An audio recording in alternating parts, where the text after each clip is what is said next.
Greetings, everyone. Lynn here. This is Lessons from Leaders, which is a podcast of Lynn Gilliland Consulting. And in this episode, we have Goddard, the president and CEO of ChildFund in the U.S. Such an excellent guest. She talks, the range that we cover is dealing with COVID, how they reacted to it, how they found communication was one of the main key things of keeping staff informed and doing well during times of COVID. We talked about the huge strategy of reaching 100 million children and families, and is the president and CEO of ChildFund. She's been in that position for 13 years after having spent, I think it's about 20 years in overseas positions with a similar organization. So this is part one of this series with her. There's two parts. Please do enjoy this and don't miss part two. Ann Lanham Goddard, everyone. You'll enjoy it. Thanks. So welcome. Here we are with Ann from ChildFund, and we are so happy, Ann, to have you here. I've known the work of ChildFund for a long time, and I have actually for a couple years been trying to get you on the podcast. So we finally made it happen, and thank you so much for coming. So welcome. Thank you, Lynn. Thank you for having me here today. Happy to be here. Thank you. And right before we jump into stuff, why don't you tell us a little bit about yourself, how you came to be the CEO of ChildFund?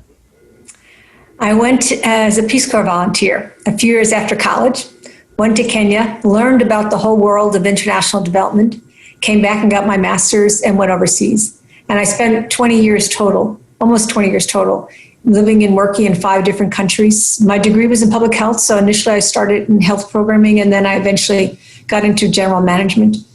And I came back to the States, and I got recruited to have a great opportunity to be the CEO of ChildFund.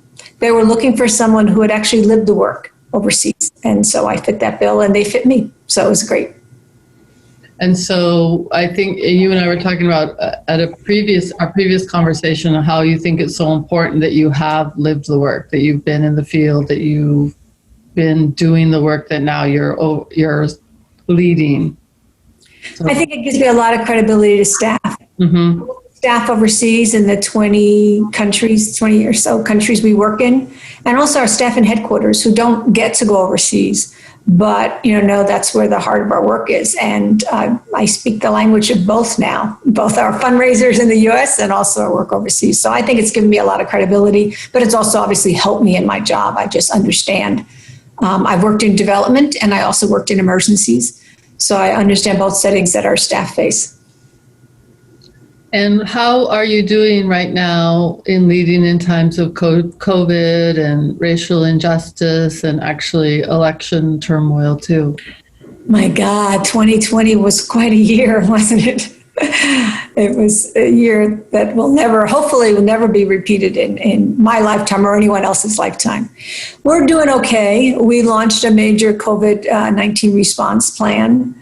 And the situation is not good in countries, but I feel good about what we're doing in helping kids and family members. We also launched our own DEI, Diversity, Equity, and Inclusion Initiative, got a group of staff together, really wanted it to be staff-driven, and they've come up with a plan of how they think we can improve as an organization, both within ourselves, but also in the work we do. And we'll be mainstreaming that into our work next year. And the election, well, I'm just glad it's over. That's all I can say. So what have you found about having to lead now? Like, was it all different things out of you? Yeah. Well, certainly the whole COVID situation, we have had a much bigger emphasis on staff care than we ever had before. I felt like we were always in a good organization taking care of staff, but obviously the stresses, but also the risk for staff increased considerably. So myself and my executive team, that's been almost a constant item on our agenda. We have different issues for our overseas staff and our US-based staff. We've done a lot of pulse surveys for our staff to find out what their stress is and how we can alleviate it. And, we can't make everything perfect, but I'm really pleased about what we've done. We've gotten good feedback from staff that they feel cared for. Mostly we're looking at the stress and how we can reduce the stress. Obviously, we, like everybody else, stopped traveling. That was a no-brainer. But how can we keep our work going? And since we work through local partner organizations, we have been able to keep a lot of our work going in different ways. But it's really that emphasis on staff care, I think, has really risen to the top for me as an issue that we have to deal with in new ways. So how do you think that leaders need to be leading now? So those are programs that you're doing and efforts you're undertaking, but what about the attributes that leaders might need to exhibit now more or differently? I think we have to be more available to people, and admit what we know and what we don't know. And so obviously communicating to staff was a bigger issue than ever. I've done more video conferences with staff, more all-staff meetings, more written communications, and again, telling them what I know when I know it. So because there was a lot of uncertainty, obviously, and the biggest uncertainty in the beginning was for a lot of our staff, were we going to lose our jobs, right? Everybody was afraid that resources would plummet and we would have to have big layoffs, et cetera. So I was honest with staff. When I knew what I knew, I shared it with them. And I think we got a lot of positive feedback. We as a group, I think it was the whole executive team effort, so that we did a good job in that. So I think that was a little bit leading more transparently, maybe than we've even done in the past, because we needed that, I think, as an organization, to try to pick up topics earlier, share information earlier, even if it's incomplete information. Right now, like we're dealing with coming back to the office, right? And all the uncertainty about that when offices reopen, and how will the new workplace be? And I don't know all the answers, but we're telling the staff, we're talking about it. What's your opinion? Right? To figure it out. So in part it was, or what I was thinking when you were talking about that was, is that something that a learning that you want to take with you when things go back to normal, like that over communicating, or is that it just needs it for special times? I think some of it will continue. I mean, I've always been a pretty good communicator, but like everyone else, you can fall into bad habits at times when other things get busy. And I think we put a discipline back into it. And I think that will continue. I really do.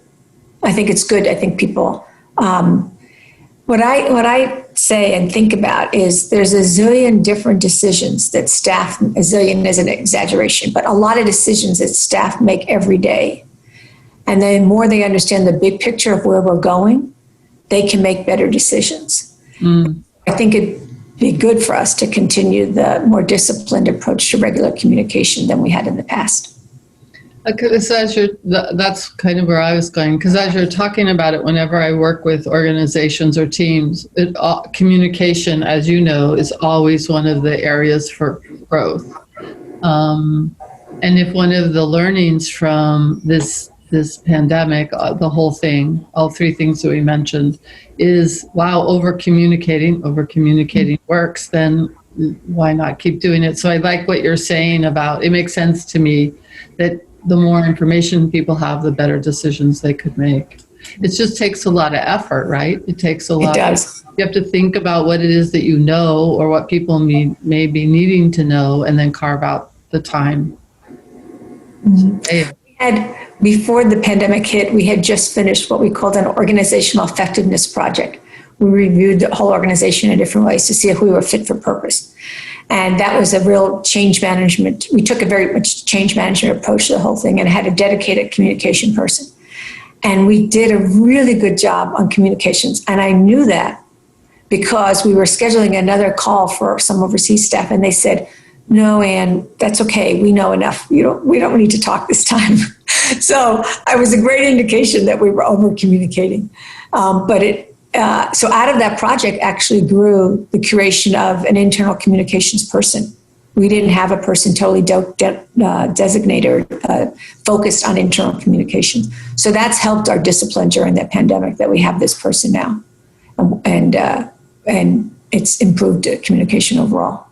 I like the temperature check is when people tell you to stop. You're giving so much know. information. I know. I thought that was wonderful.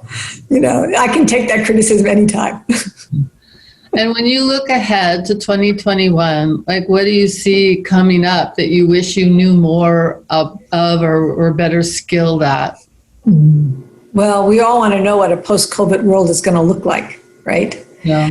We all know that the statistics for the countries that we work in the global south don't look good, right? The things that ChildFund's concerned with, the number of children surviving past their 5th birthday, that's decreased. The number of children that will graduate from grammar school or finish secondary school, that's going to decrease. The amount of violence that is happening in the households to children, from early marriages to going to work rather than school, all those kind of things are increasing. So what can we do to fast track regaining that loss? I don't know what all the answers are to that, obviously, but to me, that's a big unknown. We should be able to regain some of what we've lost because we learned a lot from implementing for the last 20 years when a lot of improvements have been made.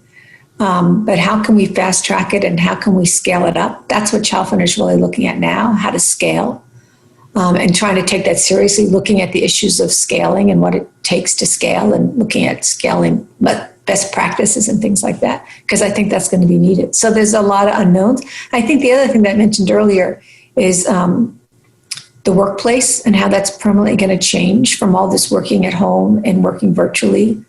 What do we need to do together, and that we need face to face, in person. I want to say skin to skin because that's bad, but you know what I mean, 1-to-1 presence to do, and what is better done that we give people more flexibility to do it outside. It's going to change the workplace. I don't know how. We're figuring this out as we go along. I think everybody is. And I think it's just important for leaders not to jump to any conclusions, to kind of pace yourself because you're learning as you're doing. That's how I feel. And with that, you're also have to increase one's comfort level with making mistakes, because there's going to be mistakes, right? You may have missteps. You had the best of intentions and it didn't work out the way you had hoped. True. Yeah. We try to be disciplined. For example, starting in July this year, which was our new fiscal year, we said, okay, we need to invest in testing some things now that we think that we can do at greater scale and will be needed after in a post-COVID world. So we put aside some money, we assigned some people, we had some pilots going. So it's the discipline of, and we will do it, the disciplines of testing, and at the end of the year, viewing, and honestly saying, what did we learn from this? Are some things not good and we won't go forward, and some things we had success and we'll go forward. We're trying to develop that muscle, and we're also trying to develop the muscle of starting small. I'm a believer in lean approaches to things. Start small, learn, iterate, and then go big. Right. So sometimes in the nonprofit world, we're not good at that. We jump too far, all into something. We get excited about it, and we don't take that discipline. So we're trying to learn that as an organization, and then embracing that learnings, or embracing error, embracing failures. Failures are only real failures if you didn't learn. If you did it over again, that's a real failure. But if you failed and you learned and you moved and improved on it, then that's okay with me. Especially if we start small, right? The risk and the loss of a failure isn't so high.